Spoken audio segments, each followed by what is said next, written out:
हे what's up guys, welcome back once again. दोस्तों, आज की कहानी जो एक्सप्लेन करने जा रहे हैं उसका नाम है रवांडा।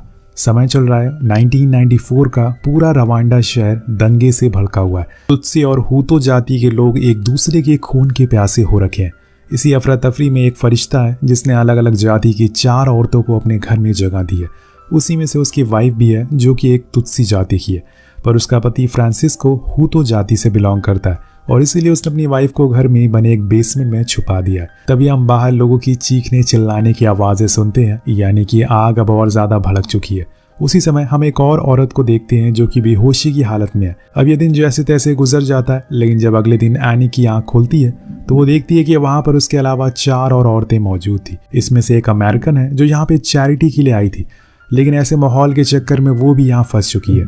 उसके साथ में एक सिस्टर है जो कि पास वाले चर्च में रहा करती हैं, लेकिन आज वो भी इन लोगों के साथ यहाँ पर बंद है। वहीं मुक्तेसी जो बेहोश थी, जब उसकी आंख खुलती है तो खुद को बंद पाकर वो चिल्लाने लगती है, लेकिन तभी आने को उसे चुप कराती है और बताती है कि तुम अभी सेफ हो और आगे से चिल्लाना मत, वरना बाहर लोगों को पता चल जाएगा और हम सभी मारे जाएंगे। इसके बाद वो उन सभी को बताती है कि बाहर हुतो लोग हाथ में हथियार लिए तुत्सी लोगों को ढूंढ रहे हैं, तो उन्हें बिना वजह मारे जा रहे हैं। पूरे शहर में दंगे फैल चुके हैं और कोई भी सेफ नहीं है। वो मुझे भी मारने वाले थे, लेकिन फ्रांसिस्को मुझे एक कुएं के पास मिला जो मुझे लेकर यहाँ आ गया। तभी सिस्टर कहती है कि घबराओ मत, गॉड सबको सही कर देगा। इसके बाद हम उस अमेरिकन लेडी को देखते हैं जिसका नाम था एना। वो यहाँ पे असल में चैरिटी के लिए आई थी, लेकिन इन दंगों की वजह से वो भी अब फंस चुकी है, जैसे कि आपको पहले से पता है। इसी दौरान जब मुक्तेसी को पता चलता है कि एनी के एक हुतो है तो वो उससे दूर होने लगती है। कुछ ही पल की मोहब्बत अब नफरत में बदल जाती है, क्योंकि हुतो लोगों ने उसके पूरे परिवार को मार दिया। पर एनिक बताती है कि बहुत से हुतो लोग ऐसे मौजूद हैं जिन्होंने तुत्सी लोगों की मदद की है। जरूरी नहीं है कि समुद्र में एक मछली जहरीली हो तो सभी वैसी होंगी। तो मुझे समझ आता है, लेकिन सभी बहुत डरे हुए थे। उन्हें यहाँ कब तक रहना होगा किसी को कुछ पता नहीं है, और आखिर ये सब कब तक चलता रहेगा। क्या ये लोग यहाँ पे सेफ हैं? ये सारी चीजें आपको थोड़ी देर में पता चल जाएगी। कुछ समय के बाद मुक्तेसी कहती है कि मुझे टॉयलेट जाना है, लेकिन इस समय ये संभव नहीं है क्योंकि बेसमेंट बाहर से लॉक है और उसकी चाबी बस फ्रांसिस्को के पास है, जो इस समय कहाँ पर है किसी को पता नहीं है। अब रात हो जाती है और सभी लोग सो रहे थे, लेकिन तभी बारिश होना शुरू हो जाती है और बेसमेंट में बनी एक छोटी सी खिड़की से हवा अंदर आ रही थी, जिससे कि इन्हें सांस लेने में कोई दिक्कत ना हो। तभी आना देखती है कि बेसमेंट की एक लकड़ी टूट रही है जिसके नीचे से नाली बहती है। उसके दिमाग में एक आइडिया आता है, अगर वो उस लकड़ी को हटा दे तो टॉयलेट करने का ऑप्शन मिल सकता है। अब इसी तरह से 2 दिन बीत गए थे और आज तीसरा दिन है, लेकिन अभी भी ये लोग इसे छोटे बॉक्स में बंद है। लेकिन अब इनके बीच थोड़ी सी दोस्ती हो गई है, जिससे कि माहौल थोड़ा शांत है। लेकिन मुक्तेसी अभी भी एनी के पास आने से डरती है, क्योंकि उसका पति एक तुत्सी है। क्या पता वो अपनी जान बचाने के लिए हम सभी को मार दे। वो उसे समझाती है कि अगर ऐसा होना होता तो वो हमें यहाँ सेफ नहीं रखता, बल्कि पहले ही मार देता। इसके बाद वो लोग कुछ ब्रेड खाते हैं जो कि वहां पर रखे हुए थे, क्योंकि वो बेसमेंट था और असल में फूड स्टोरेज भी, जहाँ पर कई सारे खाने के सामान मौजूद थे, लेकिन अब वहां पर कुछ भी नहीं है। इसी दौरान एनी खिड़की से बाहर देखती है कि बाहर कुछ लड़के फुटबॉल खेल रहे हैं। उसे देखकर काफी अच्छा लगता है कि कम से कम कोई तो कुछ अच्छा कर रहा है। लेकिन उसी समय वहां पर एक आदमी आता है जिसके हाथ में एक तलवार और बंदूक थी। वो उन सभी बच्चों से उनकी आईडी मांगता है कि वो हुतो हैं या फिर तुत्सी, लेकिन वो बहुत ही छोटे थे और उनके पास कोई आईडी नहीं थी। वो उसे समझाने की कोशिश करते हैं कि हम हुतो हैं और हमारी आईडी घर पर भूल गए। उस आदमी को उन पर यकीन हो जाता है, पर वो उनसे कहता है कि ये समय फुटबॉल खेलने का नहीं है, जाकर तुत्सी लोगों को ढूंढ ढूंढ कर मारो, तब जाकर तुम्हें अपने हुतो होने पर गर्व होगा। अब ये देखकर आप समझ गए होंगे कि आखिर ये समय किस तरह का चल रहा है। कुछ लोग दूसरों के दिमाग में बस नफरत भरते जा रहे हैं और उन्हें भड़का रहे हैं। वहीं लोग जो एक साथ एक घर के ऊपर नीचे रहते थे, आज वही एक दूसरे के दुश्मन बन चुके हैं। तभी एक बच्चा आकर उस छोटी सी खिड़की के अंदर देखने लगता है। एनिक उसे देखकर डर जाती है और नीचे बैठ जाती है, पर वो लड़का असल में खिड़की पर बैठी एक तितली को देख रहा था, जो कम से कम आजाद थी और उसे किसी जाति की जरूरत नहीं थी आसमान में उड़ने के लिए। अब यहाँ समय बिताने के लिए इन लोगों के पास कुछ नहीं था, इसलिए आपस में खेलने लगते हैं, जिससे कि थोड़ा टेंशन और टाइम भी पास हो जाए। लेकिन कुछ ही देर बाद रात हो जाती है, जो इन चारों के लिए बहुत ही भयानक होती है, क्योंकि रात में ही कुछ लोग लड़कियों को जबरदस्ती अपने घरों में ले जाते हैं और उनकी चीखें ये लोग आसानी से सुन सकते थे, जिससे कि सभी की रूह कांप जाती है। किसी को हल्की सी भी नींद नहीं आती। सभी ऐसे ही बैठे बैठे पूरी रात गुजार देते हैं। विलाज इन्हें 7 दिन हो चुके हैं इस बेसमेंट में। छोटी सी खिड़की से आती हुई सूरज की किरणें इन्हें एक उम्मीद दे रही थी कि घबराओ मत, कुछ समय के बाद सब कुछ ठीक हो जाएगा। तभी एक औरत उन्हें बाहर दिखती है जो अपनी जान बचाने के लिए भाग रही। अब एना उसे देख लेती है और एनिक से कहती है क्यों ना हम उसे आवाज लगा के यहाँ पर बुला ले, लेकिन वो मना कर देती है क्योंकि ऐसे बाहर वालों को इस जगह के बारे में पता चल सकता है। तभी नर्स अपने एक साथी को देखती है जो उसके साथ चर्च में प्रे करने और सारे क्लीनिंग का काम करती थी। वो ये देखकर काफी खुश थी कि अब उस लड़की की जान बच गई है, लेकिन ऐसा होता नहीं है। वो असल में एक हूतो था और वो लड़की तुत्सी। तो वो लोग उसे पकड़ लेते हैं और फिर उसके साथ गलत काम करते हैं। उसकी चीखें ये लोग सुन नहीं पा रहे थे, इसलिए इन्होंने अपने कान को बंद कर लिया था और उसका फायदा उठाकर वो लोग उसे जान से मार देते हैं। कुछ देर बाद सब कुछ शांत हो जाता है तो एनिक बाहर देखती है तो वहां उस लड़की की कटी हुई लाश पड़ी थी, जिससे उसका पूरा शरीर सुन पड़ जाता है और वही सदमे में चली जाती है। ये सब इन लोगों के लिए बहुत ही नया था। ऐसा कुछ उनके शहर में हो जाएगा ये किसी ने सोचा नहीं था, पर अब ये हकीकत है। उस दिन की रात को बेसमेंट में सन्नाटा था, किसी के कुछ बोलने की हिम्मत नहीं हो रही थी, सभी की आंखों में आंसू थे। नर्स उन्हें बताती है कि वो जो औरत मरी पड़ी हुई है उसे मैं जानती थी, वो मेरे हस्बैंड की शॉप पर आए दिन आया करती थी। वो 7 महीने की प्रेग्नेंट भी थी। जिस आदमी ने उसे मारा है वो दिन में 2 बार प्रे करने आता था, लेकिन मुझे नहीं पता था कि उसके अंदर एक शैतान बसता है और ऐसे लोगों को गॉड सीधा नरक में डालेगा। तो आप देख सकते हैं कि धर्म और जाति के नाम पर लोगों को कैसे भड़काया जा रहा है। तभी मुक्तेसी कहती है कि उस लेडी की मौत एनिक की वजह से हुई है, अगर वो उसे अंदर बुला लेती तो बच जाती। लेकिन वो कहती है कि वो अंदर आ ही नहीं सकती क्योंकि बेसमेंट लॉक है और उसकी चाबियां हमारे पास नहीं है। यहाँ पे मुक्तेसी को हर चीज में एनी की गलती दिखाई दे रही थी। अब वो तो उसे ये तक कह देती है कि तुम्हें क्या लगता है कि क्या तुम्हारा हस्बैंड हमें आकर बचाएगा? उसे तो बाहर लोगों ने मारकर फेंक दिया होगा। इतना सब कुछ सुनने के बाद भी वो कुछ नहीं कहती और चुपचाप बैठी रहती है। कुछ समय के बाद हम देखते हैं कि बाहर तुत्सी लोग कुत्ते लेकर घूम रहे हैं, जिससे एना को कहीं ना कहीं ये डर था कि अगर कुत्तों ने उन्हें स्मेल कर लिया तो वो सब मारे जाएंगे। उसकी इस बात को सुनकर मुक्तेसी कहती है कि ये सब तुम लोगों ने शुरू किया था। हम लोग यहाँ पे सालों से एक साथ रहते आ रहे हैं, लेकिन अमेरिकन ने यहाँ आकर हम एक दूसरे से लड़वाया, अपनों को बीच में लड़वा कर वो यहाँ से चले गए। ये सुनकर एना कुछ नहीं कहती क्योंकि उसे ये अच्छे से पता था कि ये सब जो कुछ भी हो रहा है कहीं ना कहीं इसके पीछे उसी के देश का हाथ है, क्योंकि अमेरिका को जहाँ फायदा दिखता है वो उस देश में घुस जाता है और सबको बर्बाद कर देता है।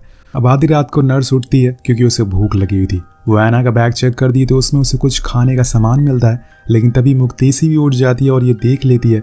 वो एना के ऊपर चिल्लाने लगती है कि तुम हमसे ये सब क्यों छुपा रही थी, लेकिन एनिक उसे समझाती है कि यहाँ पर वो गरीब बच्चों की मदद करने के लिए आई थी, कम से कम उसके बारे में तो ऐसा मत सोचो। तो एना उन्हें समझाती है कि वो किसी से कुछ नहीं छुपा रही है, असल में वो तो बस खाने को स्टोर कर रही थी ताकि आगे जाकर उन्हें भूखा ना रहना पड़े, क्योंकि हमें पता नहीं है कि कितनी दिनों तक हमें यहाँ रहना पड़ सकता है। अब एनिक सभी को बताती है कि वो माँ बनने वाली है, लेकिन वो बच्चे का कोई नाम नहीं देगी, बल्कि वो उसे बेनाम रखेगी ताकि आगे जाकर उसे जाति का भेदभाव ना झेलना पड़े। वो एना से एक पेन लेती है और बेसमेंट की दीवारों पर डे काउंट लिखना शुरू कर देती है, लेकिन कहीं ना कहीं उसके मन में वो मुक्तेसी की कही हुई बात का डर सता रहा था कि अगर फ्रांसिस्को को सच में कुछ हो गया तो वो कैसे इस दुनिया में अकेले सरवाइव कर पाएगी। अब सुबह हो जाती है। एना के पास एक बुक थी जिसे वो बच्चों को पढ़ाया करती थी। एनिक उसमें लिखी हुई स्टोरी पढ़कर सभी को सुनाने को कहती है। उसी दौरान उन्हें कुछ महसूस होता है जैसे कि ऊपर कोई आ गया हो।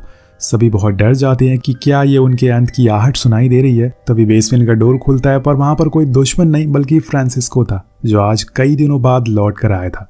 उसे देखकर एनिक बहुत ही इमोशनल हो जाती है और उसे लग रहा था कि वो मर चुका है, लेकिन वो अभी जिंदा है। अब वो सभी को खाना देता है और उन्हें बताता है कि घबराने की जरूरत नहीं है, अब यूएन यहाँ पर आ गया है हम सभी की रक्षा करने के लिए। तो एनिक बाहर आने लगती है, लेकिन वो उसे अंदर ही रहने को कहता है और एना को बाहर आने को बोलता है, क्योंकि वो वाइट थी और यूएन वाले अभी सिर्फ वाइट लोगों को ही यहाँ पर लेने आए थे जो कि उनके देश के हैं। पर वो जाने से मना कर देती है क्योंकि वो ऐसे इनको छोड़कर नहीं जा सकती, जिसने इतने दिनों तक उन्हें बचा कर रखा है। पर फ्रांसिस्को के जाने के बाद वो बहुत रोती है और सभी से कहती है कि यूएन वाले सिर्फ वाइट लोगों को क्यों ले जा रहे हैं, पर उन्हें ये नहीं पता था कि यूरोप को अपने लोगों की पहले ज्यादा फिक्र है। अब यहाँ मुक्तेसी के मन में कुछ कड़वी बातें आने लगती है, क्योंकि अब उन्हें अपना राशन का 4 हिस्सा करना होगा। अगर वो चली जाती तो उन्हें थोड़ा ज्यादा खाना मिल पाता। अब कई दिन बीत जाते हैं। पहले तो फ्रांसिस्को भी आया करता था, लेकिन अब वो काफी दिनों से नहीं आया, इसलिए उससे उसकी फिक्र होने लगी थी। उसी दौरान हम देखते हैं कि खिड़की के बाहर कुछ लड़के खड़े होकर टॉयलेट कर रहे थे और उनके छींटे अंदर इन लोगों के मुंह पर गिर रहे थे, पर वो अभी कुछ भी बोल नहीं सकते। अगर उन्होंने आवाज की तो वो जान से हाथ धो बैठेंगे। अब कुछ दिनों के बाद फ्रांसिस्को फिर से लौट आता है और वो उन लोगों के लिए कुछ खाने का सामान लाया था। कुछ एक्स्ट्रा राशन भी लेकर आया था और कुछ एक्स्ट्रा राशन जो वो अपने बच्चे के लिए लेकर आया था। लेकिन उस पर मुक्तेसी की नजर होती है। तो एना पूछती है कि क्या यूएन वाले चले गए, तो वो कहता है कि हाँ, यानी कि उन्होंने सिर्फ वाइट लोगों को ही अपने साथ रखा था। तभी कुछ लोग बाहर गेट पर नॉक करने आते हैं तो फ्रांसिस्को उन्हें वहीं अंदर बंद कर देता है और गेट खोलता है। वहां पर कुछ हूतो लोग थे जिन्हें खबर मिली थी कि फ्रांसिस्को की वाइफ एक हूतो है, लेकिन वो मना कर देता है और कहता है कि उसकी वाइफ तो अपनी माँ के घर गई है, जिससे वो लोग वापस चले जाते हैं और ऐनक को सांस में सांस आती है। लेकिन तभी मुक्तेसी उस राशन को खाना शुरू कर देती है जिस पर उसकी नजर हमेशा से थी। तभी ऐना उसे ऐसा करने से मना करती है क्योंकि वो उसके हिस्से का नहीं था। अब ये बात मुक्तेसी को बुरी लगती है और उन दोनों में लड़ाई होना शुरू हो जाती है। सभी उनकी लड़ाई छुड़वाते हैं, लेकिन ये तो होना ही था क्योंकि ऐसी जगह पर इतनी दिन बिताने का किसी का भी मानसिक संतुलन बिगड़ सकता है। यहाँ रहते हुए इन्हें 35 दिन से ऊपर हो चुके हैं। वो हर दिन सेम वही काम करते हैं ताकि उनका समय बीत सके। अब यहाँ ऐनक दीवारों पर डे काउंट भी लिखती है। सभी ने अपना अपना नाम भी लिख रखा था और यहाँ ऐना को पता चलता है कि ऐनक को इंग्लिश पढ़ने नहीं आती, तो वो उसे इंग्लिश के कुछ वर्ड भी सिखाती है, सेम उसी बुक में जिसे वो यहाँ अफ्रीकन बच्चों को पढ़ाया करती थी। अब धीरे धीरे वो उन वर्ड्स को पढ़ना और लिखना सीख गई थी। कई दिनों के बाद उनका राशन भी अब खत्म हो जाता है। उनके पास अब खाने को कुछ नहीं था और ना ही अभी तक फ्रांसिस्को आया था। अब यहाँ ऐनक को डर लगने लगा था कि क्योंकि इतने टाइम वो राशन लाने में कभी नहीं लगाता था। अब 5 दिन बाद बेसमेंट का दरवाजा खुलता है और एक हाथ अंदर आता है। ये हाथ फ्रांसिस्को का था, जिसका हाथ पकड़कर ऐनक रोने लगती। तो वो कहता है कि हम जितने भी लोग की मदद कर रहे थे वो सभी मारे जा चुके हैं। अब हमारा बाहर निकलना सेफ नहीं है। ये वो जगह नहीं रही जहाँ पे हम सभी खुशी से रहते थे। तुम लोगों को अभी कुछ दिन और अंदर रहना होगा। हमारे जैसे और भी लोग हैं जिनकी मदद मैं कर सकता हूँ। ये बोलकर वो वहां से चला जाता है। अब समय बीतने लगता है और पूरे 2 महीने हो गए थे इन चारों को यहाँ रहते हुए। आखिर कब तक वो ऐसी जिंदगी जीते रहेंगे, यही सवाल चारों के दिमाग में घूमता रहता है, लेकिन किसी को इसका जवाब नहीं पता था। अब उनके पास पानी भी खत्म होने लगा था। वो बाहर होने वाली बारिश का पानी को इकट्ठा कर लेती हैं और बारी बारी सभी उसे पीती हैं। कुछ दिनों के बाद फिर से फ्रांसिस्को आता है, लेकिन अब सभी इतने कमजोर हो चुके थे कि कोई खड़ा तक नहीं हो पा रहा था। इसलिए वो उन्हें राशन देता और पीने का पानी। इसके बाद वो ऐनक को बताता है कि रेबल्स ने लड़ाई करना शुरू कर दिया, जिससे कि हूतो आर्मी पीछे हट रही है और कुछ ही दिनों में सब कुछ पहले जैसा हो जाएगा। तब हम लोग यहाँ के होटल कॉलिन में जाकर रहेंगे जहाँ पर सारे रेफ्यूजी रहते हैं। अब वो चला जाता है, पर तभी ऐना को दौरे पड़ना शुरू हो जाते हैं क्योंकि वहाँ पे गर्मी बहुत ज्यादा थी और इतने छोटे से एरिया में उसे घुटन होने लगती है। सभी उसे संभालते हैं और पीने का पानी देते हैं। इस तरह से 77 दिन बीत चुके थे और अभी भी सब कुछ वैसा था, कुछ भी बदला नहीं था। उसी रात उन्हें बाहर से कुछ आवाजें आती हैं जिन्हें उन्हें पता चलता है कि पड़ोस में रह रहे तुत्सी परिवार को खत्म कर दिया गया है। उनकी चीखें उन्हें सुनाई दे रही थी, जिसमें छोटे बच्चे भी मौजूद थे। जिसके बाद वही लोग अब इनके घर में भी घुस आए थे। वो फ्रांसिस्को को आवाज लगाते हैं, लेकिन वो वहां मौजूद नहीं था। लेकिन उन्हें ये अच्छे से पता था कि उसकी वाइफ यही छुपी हुई है और इसीलिए वो झूठ बोलते हैं कि हमने फ्रांसिस्को को पकड़ लिया है, उसे किसी भी समय मार देंगे। अब ये सुनकर ऐनक बहुत डर जाती है, पर सभी उसे शांत होने को कहते हैं। लेकिन यहाँ सभी को इस बात का डर था कि अगर फ्रांसिस्को को कुछ हो गया तो उन्हें यहाँ से बाहर कौन निकालेगा। इसलिए सभी फैसला करते हैं कि वो खुद उस होटल तक जाएंगे। तो वो बेसमेंट का डोर खोलते हैं, लेकिन वो इतना आसान नहीं था, जिससे कि उनकी सारी उम्मीद टूट जाती है और फिर उनके पास एक ही चीज बचती है, वो थी अपनी मौत का इंतजार करना। ऐसे ही करते करते अब हो जाते हैं पूरे 82 दिन। सब जिंदा लाश की तरह यहाँ वहाँ पड़े हुए थे। लेकिन तभी मुक्तेसी को एक आइडिया आता है, क्यों ना उसके पास मौजूद कटर से वो गेट को खोलने की कोशिश करे। उन्होंने सभी चीजें ट्राई करी थी, तो ये भी क्यों ना कर ले। और लकीली दोस्तों वो कटर की मदद से गेट को खोल लेते हैं, जिसके बाद सभी एक एक करके बाहर आने लगते हैं। लेकिन उसी समय घर के बाहर एक कार आकर रुकती है। फिर कुछ लोग अंदर आने लगते हैं। सभी को लगता है कि अब उनकी मौत करीब है, लेकिन वहाँ असल में रेबल थे जिनके साथ फ्रांसिस्को भी होता है। वो ऐनक को देखकर उसे गले से लगा लेता है और रोने लगता है। वो बताता है कि उन्होंने स्कूल को ढूंढ लिया जहाँ मैंने कुछ लोगों को छुपाया था और उन्होंने वहाँ सभी को मार दिया। मैं बच गया क्योंकि मैं थोड़ी देर के लिए अपने पड़ोसी की लाश दफनाने के लिए गया था और उसी ने मेरी जान बचा ली। लेकिन जब मैं लौटा तो वहाँ सभी की लाशें पड़ी थी। अब ऐनक उसे संभालती है और सभी एक साथ गले लगकर रोने लगते हैं। ऐना बार बार उस बेसमेंट को देखती है। उसे तो यकीन ही नहीं हो रहा था कि कैसे उन्होंने यहाँ पे इतने दिन सरवाइव करी। हमें बताया जाता है कि इस पूरे समय में रवांडा में तकरीबन 10 लाख लोगों को मार दिया गया, जिसमें तुत्सी और हूतो दोनों जाति के लोग थे। लेकिन फायदा किसी का नहीं हुआ। बची हुई औरतों ने खुद के दम पर संगठन बनाया और आज वो लीडर है। यहाँ हमें यह भी बताया जाता है कि इस हादसे के होने के बाद रवांडा दुनिया में एक ऐसा देश बन गया जहां पर मेन से ज्यादा वुमेन गवर्नमेंट ऑफिशियल के रूप में अपॉइंट करी गई। दोस्तों अगली बार अगर आपको कोई धर्म या जाति के नाम पर भड़काए तो आपको ये समझ जाना है कि वो सिर्फ अपने फायदे के लिए कर रहा है। इसलिए अपने दिमाग का इस्तेमाल करें, क्योंकि दंगों से किसी का फायदा नहीं होता, लोग सिर्फ अपनों को खो देते हैं। वेल, आपको ये कहानी कैसी लगी नीचे कमेंट करके जरूर बताएगा। मिलते हैं आपसे अगली वीडियो में। Thank you so much watching. Peace out.